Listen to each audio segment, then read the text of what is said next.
Oke, bismillahirrahmanirrahim. Eh, Hari ini kita akan membahas ya. Di pertemuan kedua ini kita akan membahas tentang isu gizi di Indonesia. Masalah gizi ini paling banyak ditemui di negara berkembang ya. Negara berkembang salah satunya adalah Indonesia. Negara kita tercinta ya.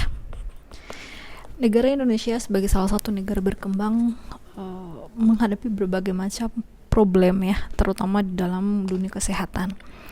Sorotan-sorotan kemudian muncul setelah beberapa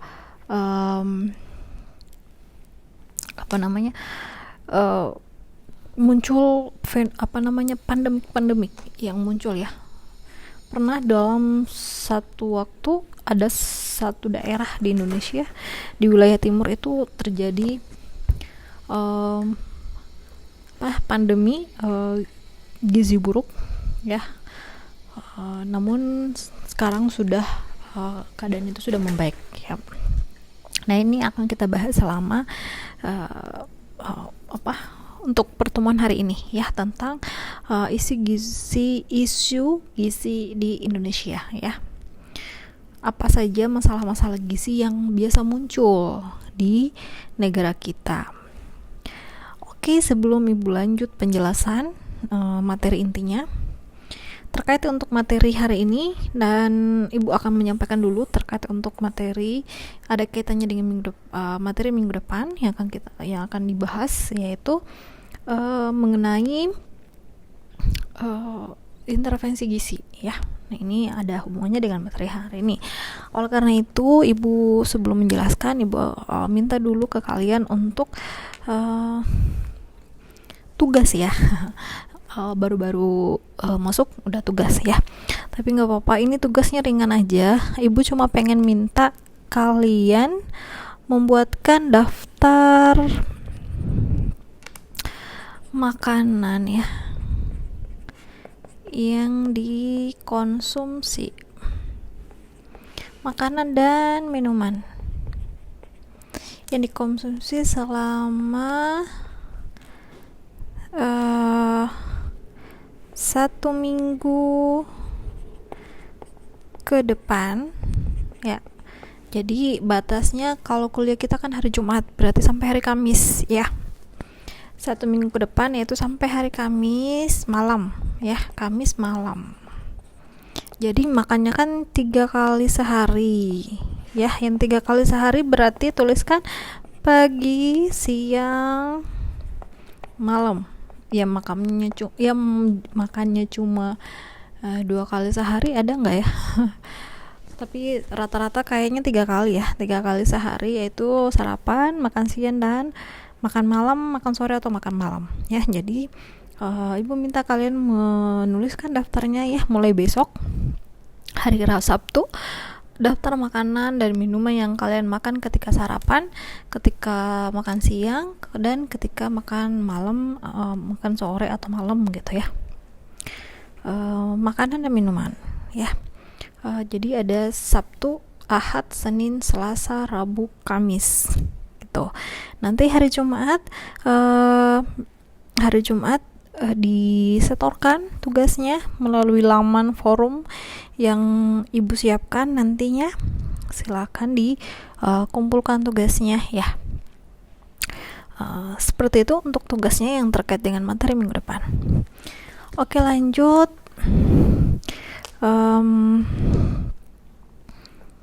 Oke, sebentar ya. Oke, ini dia ada 4 masalah utama yang terkait dengan gizi yang sering terjadi di negara berkembang ya. Salah satunya di Indonesia. Jadi bukan cuma Indonesia ya, kebanyakan negara Asia itu adalah negara berkembang, dan ini banyak terjadi di negara-negara Asia. Yang pertama adalah stunting atau pertumbuhan yang lambat. Tidak normal ya dibandingkan yang yang lain ya. Stunting ini Bahkan kalau nggak salah pernah ada mahasiswa senior kalian tuh yang ikut tentang jadi duta stunting di Jawa Barat ya. Ibu lupa siapa namanya ya. Itu menunjukkan berarti masalah stunting di Jawa Barat lumayan banyak. Jadi memang perlu stunting ini memang perlu penyuluhan, karena ini sebenarnya penyebab utamanya adalah karena masalah gizi ya, karena ketidaktahuan masyarakat, sebagian masyarakat tentang makanan-makanan bergizi yang diperlukan ketika masih sejak di dalam kandungan sampai besar ya, terutama pada masa kanak-kanak, karena ini menjadi salah satu faktor yang menentukan pertumbuhan manusia gitu. Pertumbuhannya yang lambat ini menyebabkan seseorang yang jauh lebih pendek dibandingkan yang lain ya, yang tumbuh dengan normal gitu ya, karena salah satu ya penyebabnya yang seperti yang ibu bilang tadi ya. Jadi kalau kalian biasa melihat ada yang saudara kita, teman kita, atau mungkin di lingkungan kita tuh ada yang postur tubuhnya kecil ya, padahal usianya sudah mungkin seusia kita ya, usia 20 tahun ke atas, 30 tahun ke atas, tapi dia masih tubuhnya masih terlihat kecil. Nah, itu namanya stunting. Nah, di negara kita pernah terjadi wabah stunting ini yang dalam satu daerah itu semuanya stunting. Ya, karena ini bisa menjadi penyakit keturunan kalau tidak diantisipasi dari kitanya sendiri ya, dari awal, dari orang-orang tuanya gitu ya. Stunting ini banyak ya sebenarnya, mungkin sadar atau tidak disadari gitu ya, bahwa penduduk manusia yang ada di bumi itu semakin hari semakin pendek, terutama untuk di kawasan Asia ya, untuk sebagian orang ya, semakin lama semakin pendek.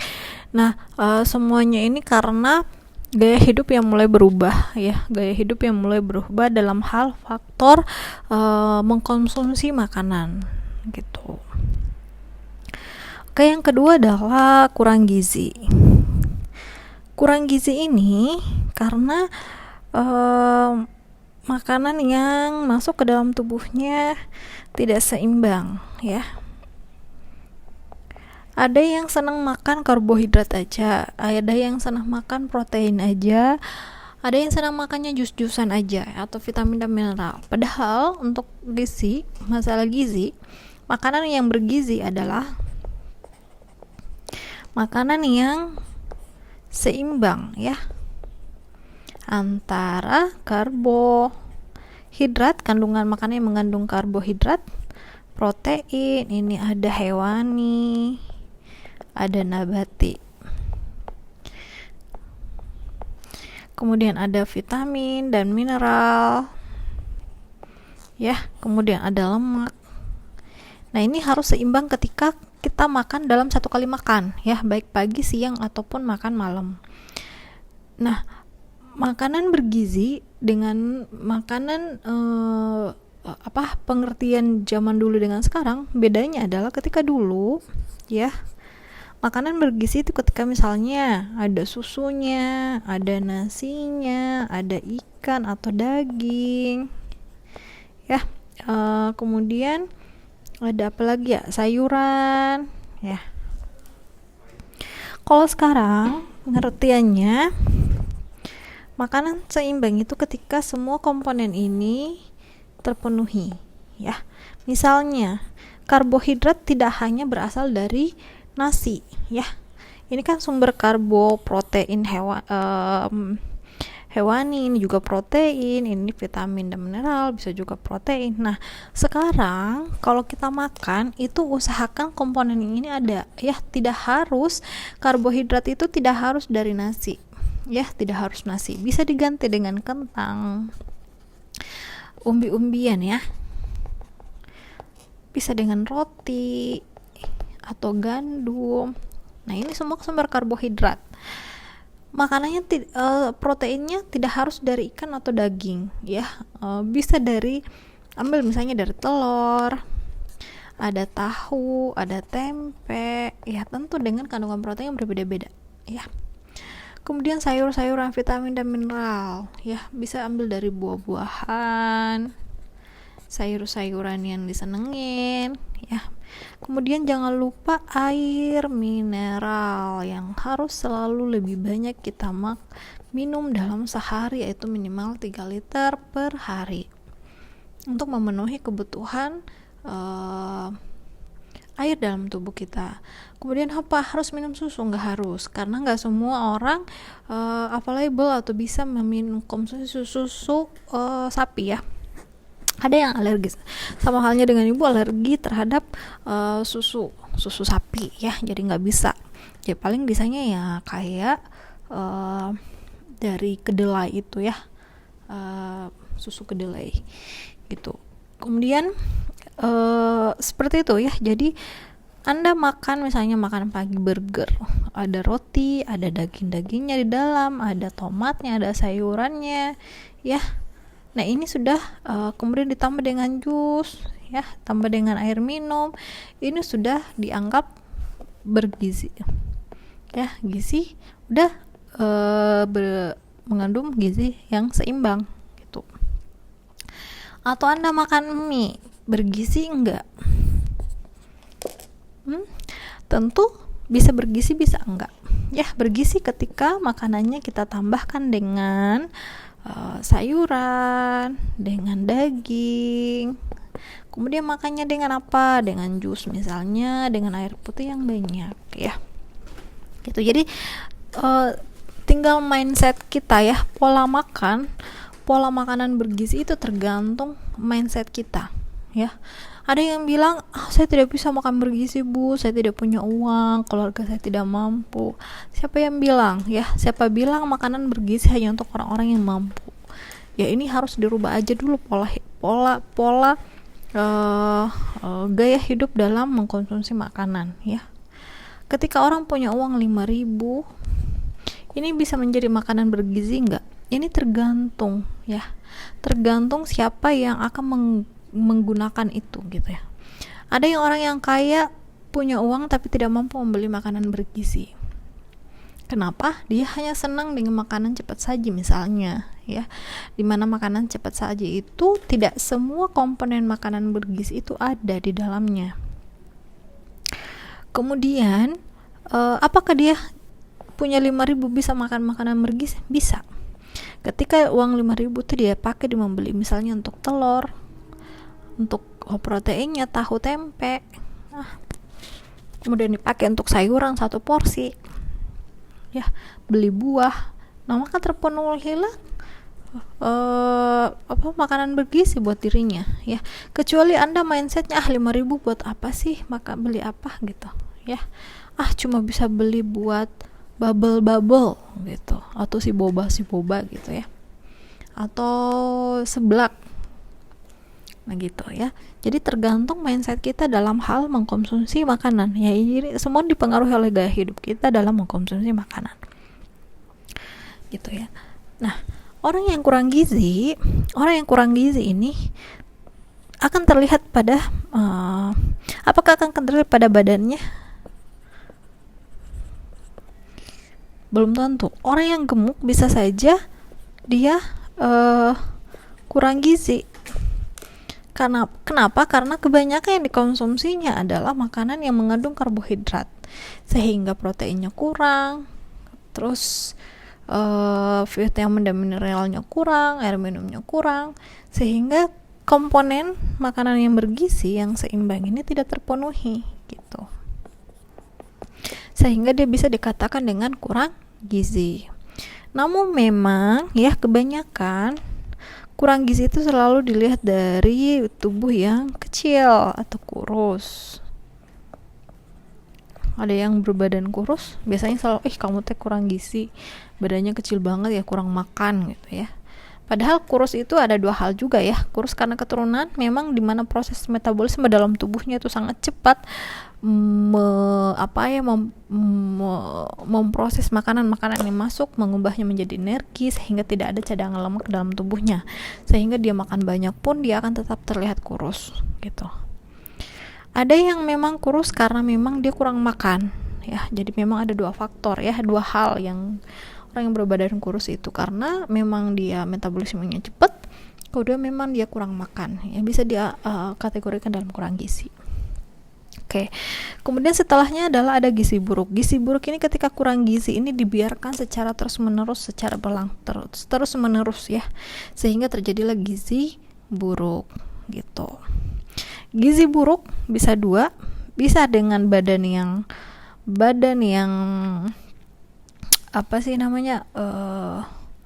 kecil ya. Kemudian gaya hidup dengan gizi buruk bisa juga menyebabkan dengan masalah lain adalah karena gaya hidup adalah obesitas, dan ini sedang tren-trennya di dalam di negara-negara yang berkembang gitu ya. Kemudian masalah lainnya adalah kekurangan yodium. Kalau mungkin kita biasa sering ada garang-garam beriodium ya, atau mengandung yodium. Kemudian akibatnya adalah misalnya ada gondok di leher ya. Ibu pernah sekali ya gondok waktu SMP. Katanya karena kurang garam, tapi walau alam ibu juga sebenarnya belum terlalu memahami ya, belum terlalu mencari tahu seperti apa kekurangan gondok, apakah hanya karena dipengaruhi oleh satu faktor itu atau gimana gitu. Yang jelasnya salah satu penyebabnya adalah kurangnya yodium yang dikonsumsi ya. Jadi garam-garam kalau dulu di kampung ibu kan dari daerah ya, dari desa itu dulu garam-garamnya belum ada yang garam-garam halus ya, jarang ya, paling kita harus beli ke kota, dan itu pun belum tentu beriodium. Garam halus itu belum tentu beriodium. Ada yang mengatakan tertulis beriodium, tapi belum tentu ditambahkan dengan zat beriodium ya. Dulu itu kebanyakan kita mengkonsumsi garam-garam yang besar ya, yang langsung, karena di daerah ibu itu dekat dengan produksi garam ya, karena kan dekat laut. Tetangga kabupaten sebelah itu memproduksi garam, jadi kita selalu beli garam yang ukurannya masih murni ya, masih sangat murni, yang belum diapa-apakan ya, dalam bentuk karungan, yang beli banyak langsung banyak, karena kita tinggal di desa karena jadi jarang ke kota gitu, jadi sekali beli itu langsung banyak gitu. Nah seperti itu. Nah yang akan ibu banyak membahas adalah tentang gizi buruk ya, ke slide selanjutnya. Oke, next, yang pertama adalah gizi buruk yang seperti ibu bilang tadi ya. Ini gizi buruk ini adalah karena kekurangan energi akibat kekurangan energi dan protein tingkat berat. Akibat kurangnya mengkonsumsi makanan yang bergizi atau menderita sakit yang waktu yang sangat lama. Jadi ada yang misalnya sakit yang lumayan parah. Orang yang sakit kan biasanya malas makan ya. Nah ini bisa menyebabkan dia menjadi gizi buruk karena konsumsi makanan yang masuk ke dalam tubuhnya tidak seimbang ya, karena mungkin perasaan tidak nafsu makan sehingga dia hanya memilih-milih makanan yang disenengin ya, yang enak lah di lidah gitu istilahnya. Sehingga dia bisa menjadi salah satu faktor penyebab dia menjadi gizi buruk, seperti selain yang ibu jelaskan di slide sebelumnya. Apa bedanya dengan kelaparan? Ya, kalau kelaparan ya misalnya dia nggak makan 2-3 hari karena memang tidak punya makanan. Ya, kalau gizi buruk itu kelaparan yang berlangsung lama. Ya, bisa disebabkan oleh kelaparan yang berlangsung lama, atau dia makan tapi kandungan gizi yang diharapkan itu tidak sesuai. Seperti itu ya. Next. Bagaimana dampak gizi buruk? Dampaknya pasti sangat luar biasa ya. Pertama mungkin bisa terlihat dari pertumbuhan badan, itu akan selalu terlihat ya.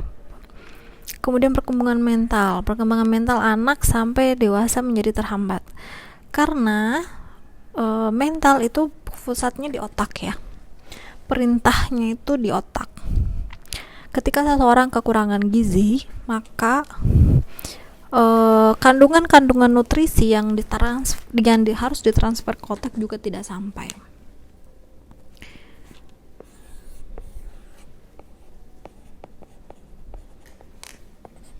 Oke, nutrisi ke otak tidak sampai. Hal paling gampang ya, kenapa faktor makanan sangat mempengaruhi kerja atau kinerja dari otak. Misalnya ibu kekurangan oksigen ya, makanan yang masuk ke dalam tubuh ya itu bisa menghambat misalnya kekurangan minum air, atau orang yang lagi diet tetapi dia ada yang diet ya, makanannya dikurangin, tapi dia misalnya tidak menyeimbangkan dengan makanan-makanan bergizi, minumnya kurang, sehingga transfer oksigen ke otaknya itu jadi terhambat. Ini tidak ada yang bisa mengantarnya ya, mengantar saat ini kok ke otak, karena nutrisi itu nggak ada ya. Apa yang biasa ini darah, kan darah ya yang membawa oksigen itu darah. Nah, komponen-komponen darah ya, komponen-komponen darah penyusunnya juga dipengaruhi oleh faktor dari makanan yang kita makan gitu. Oke, ibu pause dulu azan ya. Oke, nah seperti itu ya. Kemudian dampak yang lain adalah mudah terkena penyakit ispa ya, ini gangguan pernafasan ya, kemudian diare, dan yang lebih sering terjadi adalah kematian. Ini jika tidak dirawat dengan intensif ya. Kalau kita memperhatikan ya kasus-kasus gizi buruk tidak hanya di Indonesia ya, mungkin banyak kita lihat di TV, di berita-berita, di internet, atau bahkan mungkin banyak yang nge-share lewat media sosial itu tentang keadaan teman-teman saudara kita yang ada di Afrika ya. Di Afrika sana banyak sekali masalah-masalah gizi buruk ya, karena memang daerahnya yang sumber makanan yang sangat kurang ya, dibandingkan negara kita yang Masya Allah ya, yang dianugerahi dengan begitu banyak kelebihan ya, dengan tanah yang subur dan sebagainya, yang seharusnya masalah-masalah gizi ini tidak ada di negara kita kalau bisa ya. Kenapa di negara kita bisa menjadi besar? Itu karena ilmu yang kurang ya, pengetahuan tentang gizi yang sangat kurang gitu ya. Jadi tidak semua orang memahami sebenarnya makanan bergizi itu seperti apa, cara mengolahnya bagaimana. Ada yang tahu bahwa makanan seperti sayur itu bergizi buat tubuh, mengandung zat-zat yang sangat menunjang pertumbuhan tubuh kita, tapi dengan cara memasak yang salah, makanan itu malah jadi tidak bergizi ya. Kan ada yang senang sayuran itu dimasaknya lama sampai hilanglah semua gizi-gizi yang ada dalam sayuran tersebut.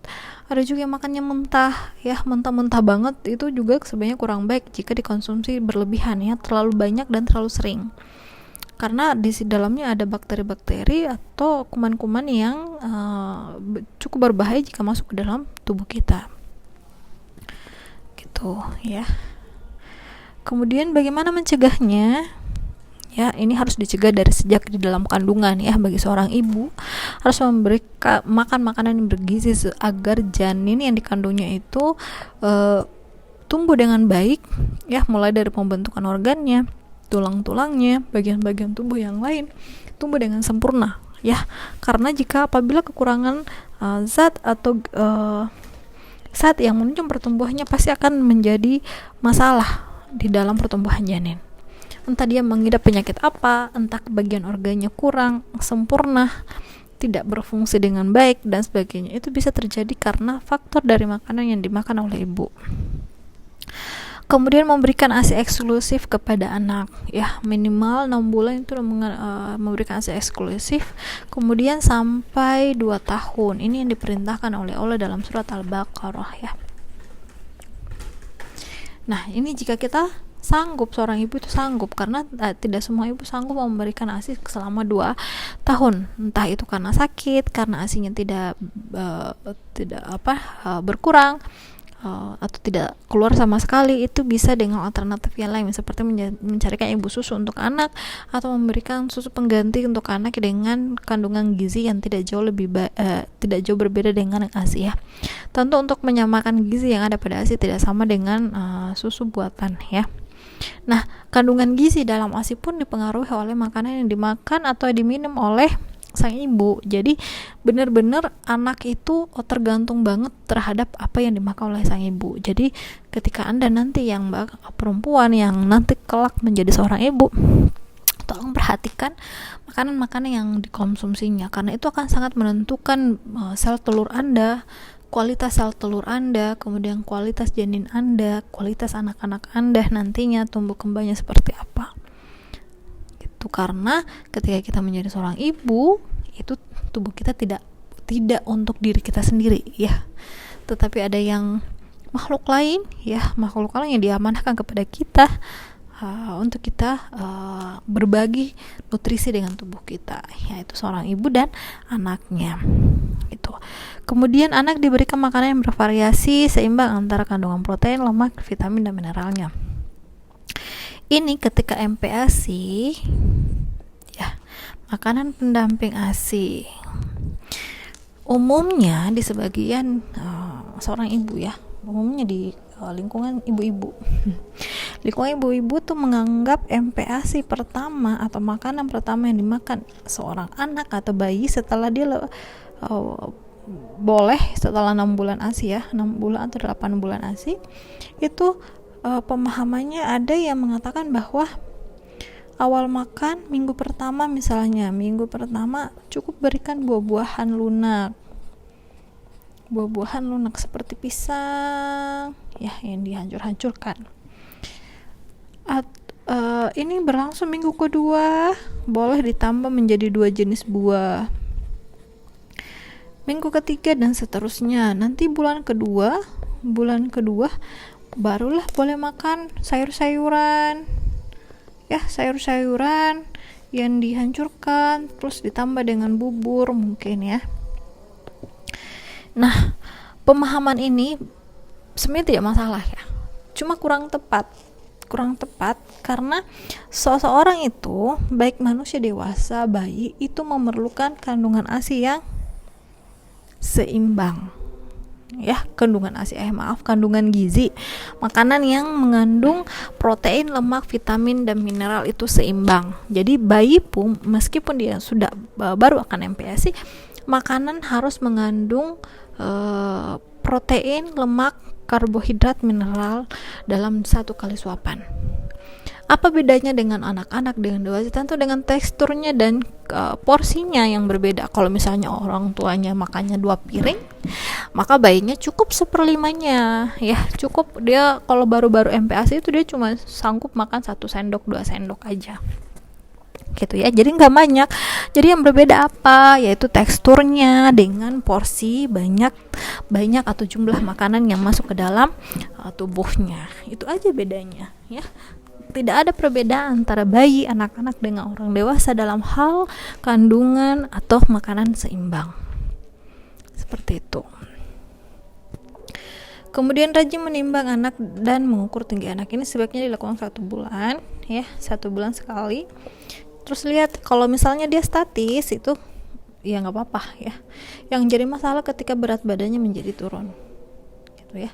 Usahakan dalam pertumbuhan awal-awal dia naik sekilo, 0,5 atau 500 gram atau 0,5 kilo, ya, dalam sebulan. Kalaupun dia statis, misalnya berhenti di stagnan di 10 kilo sampai usia berapa, itu nggak masalah, asalkan tidak turun banget, ya. Ketika berat badannya turun, nah itu perlu diwaspadai. Nah, kemudian sering-sering baca internet atau membaca-baca pengetahuan, ya, berat badan ideal untuk bayi, anak-anak itu seperti apa. Kayak selanjutnya adalah jika anak dirawat di rumah sakit karena gizinya buruk, bisa ditanyakan kepada petugas pola makan dan jenis makanan yang bisa dikonsumsi. Jadi kalau siapapun juga ya, kalau misalnya lagi sakit, kita harus biasanya dikasih rekomendasi harus makan apa gitu. Dan itu sebaiknya diikutin ya, karena memang itu untuk kebaikan kita sendiri, bukan kebaikan dokternya. Kemudian jika anak telah menderita karena kekurangan gizi, maka segera berikan kalori yang tinggi dalam bentuk karbohidrat, lemak, dan gula. Jika udah terindikasi dia mengalami gizi buruk, maka setiap makanannya diberikan karbohidrat, lemak, dan gula. Ya, karena itu dibutuhkan untuk memperbaiki proses metabolisme tubuhnya agar bisa kembali normal lagi. Nah, seperti itu ya. Next, pengobatan gizi buruk pada stadium ringan dengan perbaikan gizi ya, dengan intervensi gizi, evaluasi gizinya, pemberian makanan yang sesuai dan sebagainya. Kalau dia sudah cenderung lebih kompleks, maka penyakit harus diobati satu persatu, karena masalah gizi buruk bisa menimbulkan berbagai macam penyakit dan ini harus difikskan satu persatu. Nah, apa yang harus difikskan pertama dulu, yaitu masalah utamanya, yaitu masalah gizi, yaitu dengan makanan seimbang. Barulah setelah tubuhnya mengalami perubahan yang dalam hal yang baik untuk merespon, sel-selnya bisa bekerja dengan maksimal, baru kita mengobati penyakit-penyakit lain yang menyertai yang disebabkan oleh gizi buruk. Seperti itu. Next, kemudian jenis-jenis gizi buruk. Jenis-jenis gizi buruk itu banyak, ada beberapa ya. Ada Ibu sebutkan ada 3 di sini. Ini berdasarkan tingkat akut atau parahnya yang di masalah gizi buruk yang dialami ya. Jadi ada kwashiorkor, ada marasmus, kwashiorkor ya. Oke, next. Nah, kwashiorkor itu berasal dari Ghana, bahasa Ghana Afrika, artinya anak yang berkekurangan kasih sayang ibu. Kenapa ini dari sini? Karena ini memang awalnya ini berasal dari negara ini ya, banyak di TV-TV, di siaran ya, bahkan contoh-contoh ketika kita memberikan pembelajaran contoh-contoh gizi buruk itu pasti diambilnya dari anak-anak di sini. Anak yang kekurangan kasih sayang ibu, artinya ibu di sana dianggap tidak mampu memberikan makanan yang cukup, ASI yang cukup untuk anaknya, sehingga anak mengalami kwashiorkor gitu ya, karena mungkin ibunya sendiri juga mengalami hal yang sama ya. Jadi seperti itu ya. Kemudian kwashiorkor adalah salah satu bentuk malnutrisi protein berat yang disebabkan oleh intak protein yang sangat kuat ya, yang kuat dengan intak karbohidrat yang normal atau tinggi. Jadi proteinnya rendah tetapi memiliki karbohidrat yang tinggi atau normal. Jadi tidak seimbang ya. Mungkin makanannya gandum, roti gandum, tetapi makan proteinnya sangat rendah ya. Jadi tidak seimbang. Jadi salah satu komponen yang dibutuhkan dalam tubuhnya tidak ada ya. Nah, protein, apa fungsi protein ini sudah Anda pelajari di biokimia ya. Ini kan membantu regenerasi sel. Nah, ini kalau ini tidak bisa terjadi dalam tubuh kita, di mana terjadi? Di badan Golgi ya. Kalau ini tidak terjadi, maka proses dalam tubuh, pertumbuhan tubuh juga pasti akan terhambat. Kenapa? Karena sel-selnya tidak bekerja maksimal. Sel-selnya tua, mau beregenerasi tidak sanggup. Yang tadinya selnya bisa membelah dari 1 menjadi 2 dalam waktu sekian detik, ini karena tidak terpenuhi kandungan untuk membelah, meregenerasi menjadi sel yang baru, maka ini membutuhkan waktu yang sangat lama untuk kesini. bahkan bisa ini mati duluan sebelum dia beregenerasi, sehingga pertumbuhan organ untuk memaksimalkan kerja organ-organ yang ada di tubuh itu jadi tidak maksimal gitu ya. Kemudian penyebab apa? Penyebab kwashiorkor. Yang pertama pola makan yang seperti ibu bilang tadi. Kemudian ada faktor sosial, keadaan penduduk ya. Adanya kasta-kasta dalam kehidupan, yang orang kaya, orang miskin, yang dimana adanya perbudakan dan sebagainya, distribusi makanan yang tidak seimbang dan sebagainya. Kemudian faktor ekonomi. Nah, ini di awal-awal juga faktor ekonomi. Kalau di negara kita mungkin faktor ekonomi menyebab gizi buruk tidak bisa dianggap faktor yang paling menentukan ya. Tapi kalau misalnya mungkin di negara Afrika beda lagi ya, karena memang negara-negara yang di bawah negara berkembang, yaitu negara-negara miskin ya, di mana kehidupan ekonomi hampir merata, itu tidak mampu untuk mencukupi kebutuhan makanan bergizi. Apalagi ditunjang dengan negaranya yang mungkin yang tidak seperti negara kita yang begitu kaya dengan tanah yang sangat subur ya. Di negara Afrika misalnya ya, tanah-tanahnya kan gersang, kering gitu ya, tandus, sehingga untuk tumbuh-tumbuh tanaman yang dibutuhkan untuk makanan itu tidak terbatas, sangat terbatas gitu. Jadi segala sesuatu dibeli. Kemudian faktor infeksi dari penyakit lain ya, karena ada penyakit-penyakit lain yang menyebabkan dia harus mengalami gizi buruk. Misalnya orang yang sakit menahun, sakit apa gitu ya, sehingga dia malas makan dan sebagainya berkelanjutan, sehingga menyebabkan dia mengalami gizi buruk ya, jenis kwashiorkor ini. Kemudian dan seterusnya ya. Kemudian gejalanya apa? Yaitu berat badan tidak bertambah ya. Kemudian adanya muka sembab, punggung kaki, perut membuncit. Ini biasanya gejala atau yang sangat-sangat jelas terlihat ya. Kemudian diare yang terus menerus terjadi ya. Kemudian ada dermatitis atau perubahan pigmen kulit, kemerah-merahan, bengkak merah ya, merah-merah di tubuhnya, ini gatal ya, kemudian menyebar gitu. Kemudian ini contohnya gambarnya ya, mohon maaf ya gambarnya ini, perutnya membuncit tetapi bagian tubuh yang lain kecil ya, tidak seimbang ya.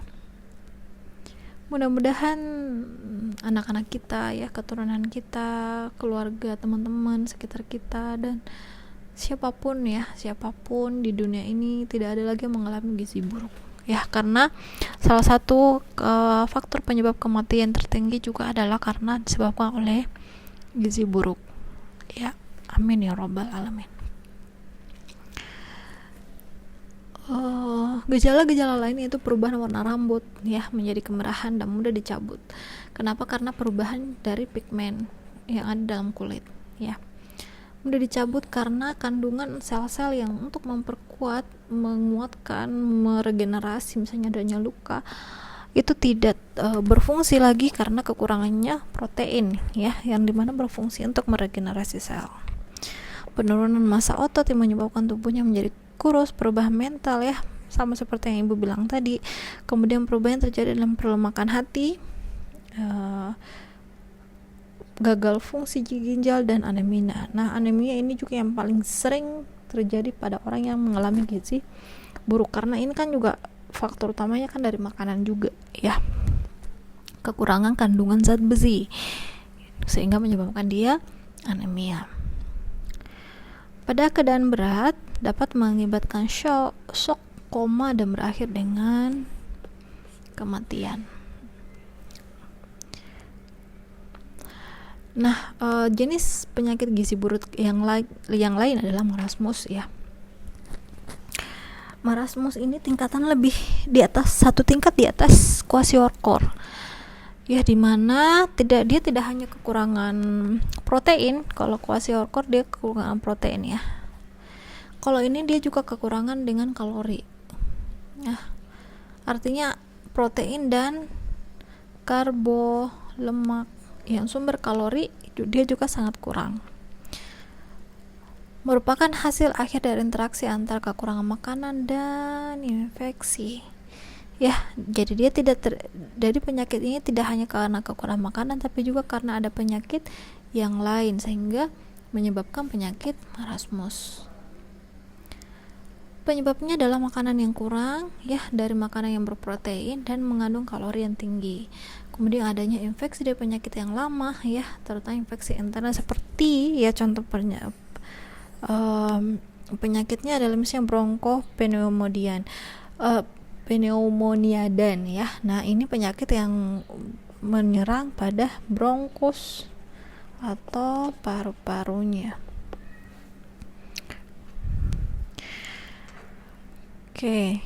Kemudian kelainan struktur bawaan ya, karena adanya penyakit jantung bawaan yang dibawa dari orang tuanya. Kemudian dia lahir secara prematur ya. Kemudian dia juga karena pemberian ASI yang kurang ya. Jadi ASI-nya dia penyapihan lebih awal.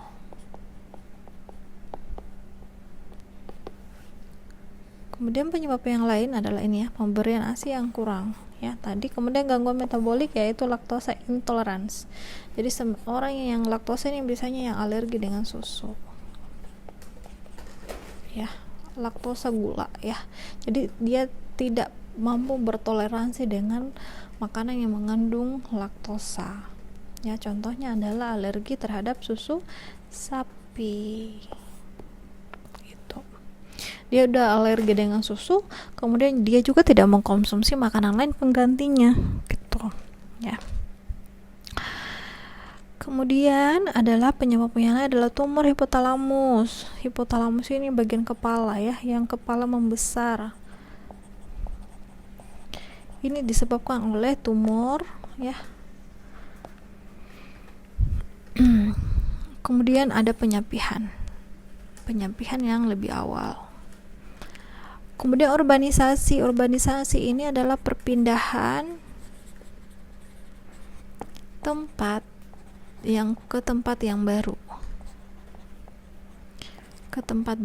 ya, dari urban. Jadi kita bukan berpindah sekedar berpindah, tapi kita memang berubah kampung halaman ya. Jadi yang tadinya kampung halaman kita di mana, kemudian kita berpindah ke daerah yang baru, di mana daerah itu belum ada penduduk sama sekali ya. Jadi bukan kota, memang jadi bikin kota yang baru, bikin daerah yang baru. Jadi pertanian yang baru di situ, memang benar-benar perkampungan yang baru dibuka ya. Jadi bukan misalnya dari kota A ke kota B, bukan, tapi misalnya dari daerah apa ke daerah yang akan baru dibentuk.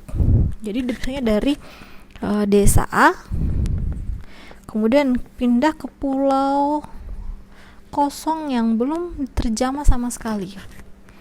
Di sini kan membentuk suatu perkampungan desa yang baru.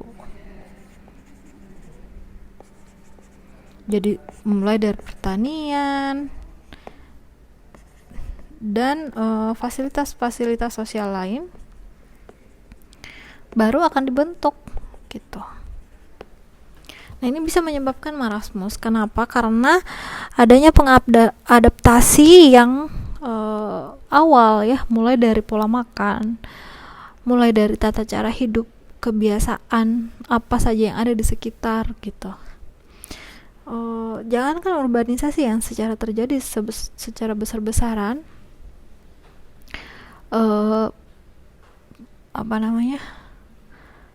orang yang misalnya baru pindah dari satu daerah ke daerah yang lain, misalnya ibu awal ke Bandung 2015.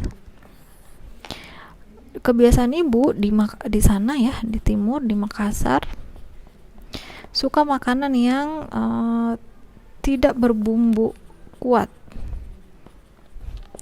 Makan sayur juga biasanya sayur bening, kemudian seafood Nah, sampai di sini Makassar di Bandung bumbu sangat kuat. Sayur bersantan. Pokoknya berbumbu lah ya. Kemudian makanan kebanyakan adalah gorengan ya. Di sini kan terkenal ada cireng waktu itu yang sangat mudah untuk dijumpai dan sebagainya. Nah, perubahan pola makan dari sini ke sini ini bisa menyebabkan gizi ya, kurang gizi. Waktu itu ibu sempat mengalami kurang gizi karena tidak bisa memakan makanan seperti ini. Sedangkan waktu pindah memang keadaan maksudnya membiayai hidup sendiri, pekerjaan udah stop ya karena udah pindah ke Bandung, dan sedangkan di Bandung belum bekerja awal-awal pindah, jadi benar-benar menghemat waktu itu, jadi tidak bisa membeli peralatan-peralatan buat masak gitu ya. Jadi kebanyakan awal-awal pindah itu 1 bulan pertama itu benar-benar makanan yang mudah beli makanan di luar yang mudah untuk didapatkan, mulai dari gorengan, karena gorengan kan di mana-mana juga rasanya sama ya, kecuali makanan-makanan utama. Nah, itu yang nggak bisa dikonsumsi oleh ibu, sehingga 1 bulan di Bandung ibu harus dioperasi karena adanya penumpukan lemak akibat makan makanan gorengan, terus makan mie gorengan selama 1 bulan. Kemudian mengalami kurang gizi karena makanan yang masuk tidak seimbang gizinya gitu. Jadi bisa dibayangkan jika berpindahan dari kota ke kota saja dalam waktu singkat itu bisa seperti itu, bisa dibayangkan jika dalam waktu yang lama dengan perubahan yang total, benar-benar total gitu. Kemudian pemberian susu manis dan susu yang terlalu encer ya, ketika membeli susu dan bila disertai dengan infeksi meruba. Ini biasanya kepada anak-anak ya, dengan alasan ekonomi yang memang tidak bisa kita pungkiri ya. Ketika dia membeli susu formula, dia tidak mampu membelikan ASI untuk anaknya. Kadang-kadang yang harusnya dosisnya harus misalnya 3 sendok per gelas, tapi karena ingin menghemat supaya bisa awet susunya, akhirnya diberikan cuma 1 sendok per gelas. Sedangkan takaran ini dianggap sudah memenuhi gizi minimal. Nah, kalau dikurangi kan bukan sama saja dengan minum air putih ya, karena gizinya hanya mungkin beberapa ya, tidak terpenuhi untuk 1 gelas susu gitu. Nah, ini contoh marasmus, penyakit marasmus ya. Jadi dia dari kwashiorkor bisa berkembang menjadi marasmus. Kalau kwashiorkor itu dia kekurangan protein, ini dia kekurangan protein dengan kalori gitu itu ya. Nah, ini contohnya juga ya. Kita lihat gejalanya. Ini sering dijumpai pada usia 0,2 sampai 2 tahun ya, karena kebanyakan memang anak kecil di mana asupan makanan baru pertama kali masuk ke dalam tubuhnya dan itu sangat kekurangan. Keadaan yang lebih mencolok adalah hilangnya lemak subkutan ya, sama seperti kalau kita lihat gambar sekitarnya ya.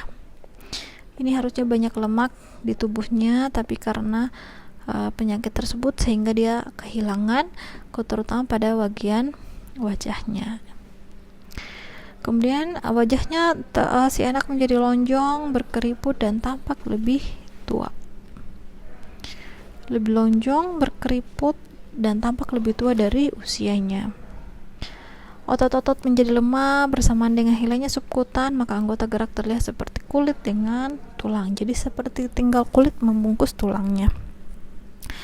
Tulang rusuk terlihat sangat jelas, dinding perut, hipotonus dan kulitnya menjadi longgar, sama seperti orang tua ya. Jadi bergelambir gitu. Berat badan turun 60% dari usianya ya, yang harusnya mungkin 10 kilo dia cuma 4 kilo ya.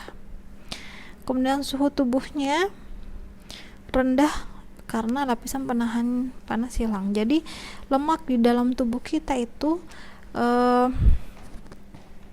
melindungi tubuh dari suhu dingin ya. Jadi kita juga butuh lemak ya, tidak semua lemak dalam tubuh itu jahat. Kita butuh lemak untuk melindungi tubuh kita dari suhu luar dari tubuh kita. Oke, penyakit selanjutnya marasmus kwashiorkor. Nah, ini gabungan antara marasmus dan kwashiorkor ya, dengan gejala-gejala yang menyertai sama tadi. Jadi gabungkan aja keduanya. Jadi ini tingkat yang paling lebih tinggi dibandingkan kwashiorkor dulu, kemudian marasmus, kemudian marasmus kwashiorkor.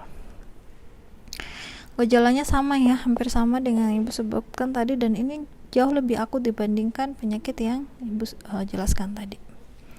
Nah, ini contoh dari yang tadi, contoh stunted ya, pertumbuhan yang tidak normal.